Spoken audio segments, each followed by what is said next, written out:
Patch 1.14 has now arrived, and with it has brought a bunch of really good changes, lots of really nice buffs, and there are some nerfs. Now, the biggest one being to Radahn, the final boss of the DLC, has received a pretty substantial nerf. It's not really like that much of a nerf to where it's like a lot easier of a boss, but he is going to be noticeably easier. Change the attack pattern to when the battle starts. So this means that at the beginning of the boss fight, normally he just like immediately pops off for that gravity AoE attack. Now that's no longer the case. He might just like wait around for a few seconds to let you have a chance to buff or summon your spirit ashes. Adjusted some attack moves. Now the biggest one here is going to be that double swiping frame trapping attack. That is no longer the case. You're no longer going to get roll caught by it. You can just easily dodge it now. That 3-hit combo is a lot slower because before the patch, you can only really like dodge it by going left. But now just at front on, you can just dodge it pretty easily. Decrease the damage of some attacks, decrease the stamina damage of some attacks, decrease the attack range of some non-weapon based attacks, and improve the visibility of some attacks. Now, a lot of like the holy pillars, they're like a lot more translucent, so not really going to be as bright. One big one is going to be that really large AoE when like the second phase kind of starts. That one is no longer going to be like as big of an explosion. It still has the exact same range, still does like the same damage and all that, but it just no longer just destroys your entire screen. And I noticed that the frames are no longer as bad as well for this attack. There are a couple of other attacks that I did notice that are easier to dodge. When he does that cloning attack, normally directly after the first cloning attack, he'll end up going into like a quick double swipe. Now he actually has a little bit of a delay before that happens. The blood flaming attack now actually results in an opening. Before, the blood flaming attack was like not an opening. If he dodged it, he was going to immediately go into the next attack. And there's some other things across the board have just noticed a lot less damage. So he's going to be an easier and like a less frustrating type of boss. And I think overall, pretty nice changes. He's still going to be challenging. One other thing you probably would have liked to see is like Miquella's hair just to get nerfed. Miquella's hair does way too much in the way, a lot of clutter. And that still is the case. And the boss arena is still a bit jank. But for the most part, really nice changes. As for the PvP exclusive balancing adjustments, I haven't like really tested out any of these things. I've just mainly like PvE stuff. But decrease the damage of backhand blades against other players. Smith grip circle throwing attacks are not affected by this change. Decrease the damage of spears, dual-wielded attacks against other players. Decrease the damage of the parts weapon against other players. The spread crossbow weapon no longer causes the headshot damage motion when hitting other players as well. Scattershot throw has actually now been nerfed to decrease its damage. Skill will no longer cause headshot damage motion when hitting another player. So Scattershot Throw, that's going to extend to like the actual Ash of War and to the Claws of Night. Discus Hurl has now also received a nerf, and Weed Cutter, which is off the Rakshas's Katana, now has actually received a poise nerf on the follow-up attacks when using the skill against other players. Now, as for the general balancing adjustments, which is going to extend to all of the entire game, including PvE, increase the attack speed of uncharged version of the first heavy attack for the following weapons, which is basically a lot of them. Now, the biggest one I'm excited about is the hand-to-hand arts, and these have like conveniently gotten buffed as well to just get more damage. There are some ones that are pretty decent, like having straight swords and a katana with an uncharged heavy is pretty good because they're poking attacks and it's going to offer some nice variety. But the hand-to-hand arts, the reason why I value these with their uncharged heavy attacks is because even before this update, I just liked them more than the light attacks. The light attacks just did not do good damage, but the heavy attacks were like just as fast and like basically as long as an animation, but just did way more damage and more poise damage.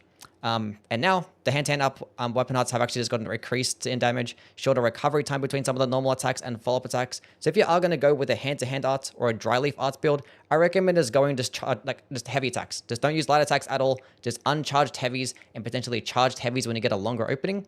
The Colossal Sword weapon type now actually gets increased to the move distance when attacking and increase the speed of the first normal attack, so it just lunges a bit further. I feel like this change could have been made more sense to the Colossal weapons, not really the Colossal Swords. I don't think this really needed it that much, because they're a really good weapon class overall, but I guess it's a nice change. The backhanded blades now gets decreased to the attack speed of normal attacks from a crouching position, so the crouching attacks are just no longer going to be as fast, unless it means like this regular light attacks when crouching appeared to be faster.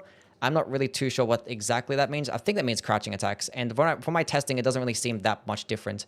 The small and medium shield weapon types have actually now just gotten buffed. I've noticed things like the brass shield now just getting 75 guard boost.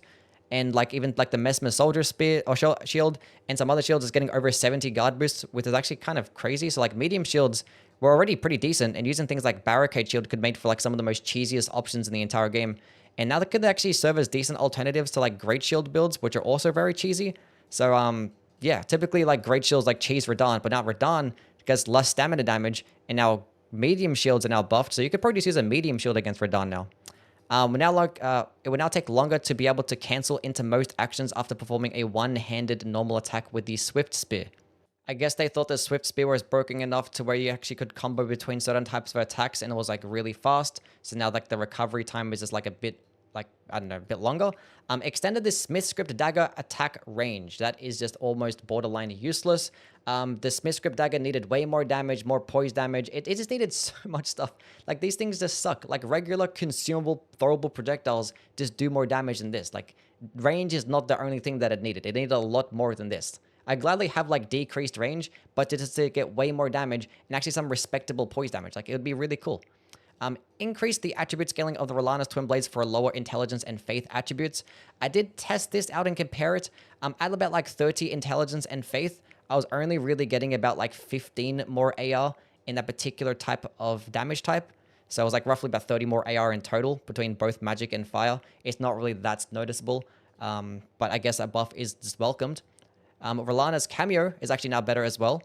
I actually noticed that the charge does take a lot quicker to be able to get that damage boost, which is a 15% damage boost by charging it. It used to be like 1.5 seconds. Now I think it's just 1 second, which it's a 50% increase, and it does feel very noticeable. Before, I wouldn't really care to use this talisman because in the time that it takes to charge up the skill, you could actually just use the skill twice because things like Unsheath, Square Off, or the Moonveil, they came out really fast anyway, but now it actually could be a very viable option. Anyway, as for some of the weapon arts or the weapon skills, Light and Darkness of the Sword of Light and Darkness now have increased attack speed.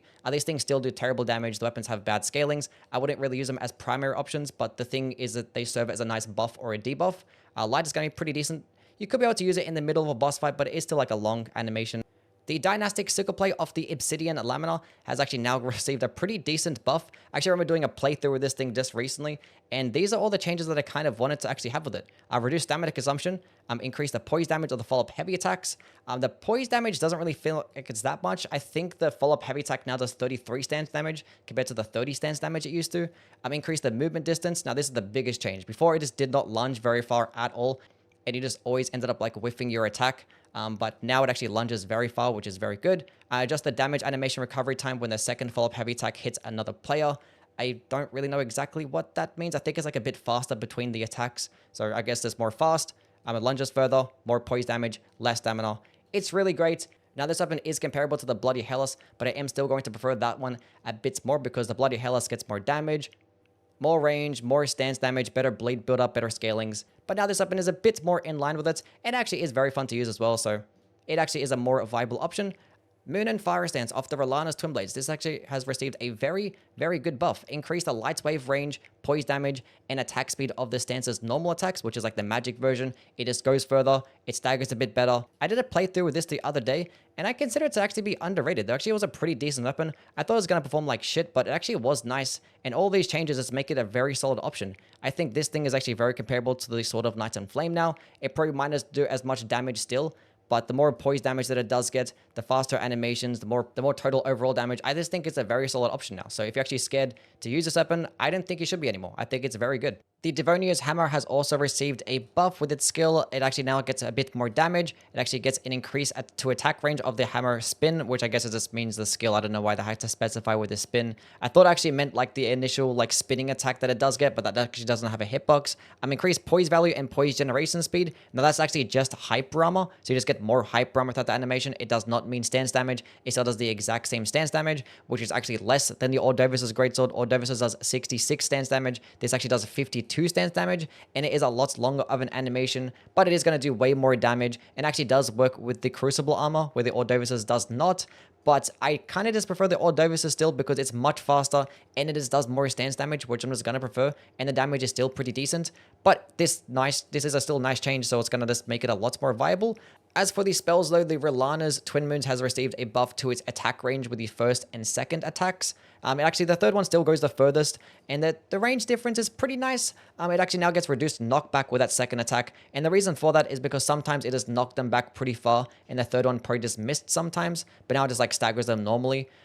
It is pretty nice still. I kind of wish it just went like way further. Like, I feel like it's a DLC spell. You get it off a pretty challenging boss. Like, this spell should just be covering a lot more of a range and some distance. You could clear out the entire room because it does consume like, what, 45 FP, take up 2 whole slots. It's a long animation.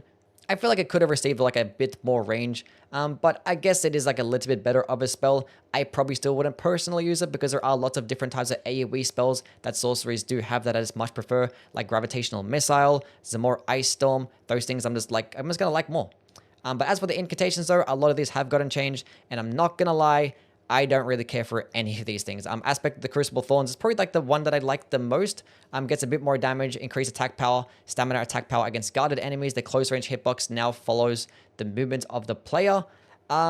Which is like easier in terms of like making it more consistent in terms of damage. But the damage itself is still pretty poor for how like long the animation is and how risky it is to use. But it does make it for a pretty fun experience. Aspect of the Crucible Bloom still just straight up sucks. Like I don't care how fast it is.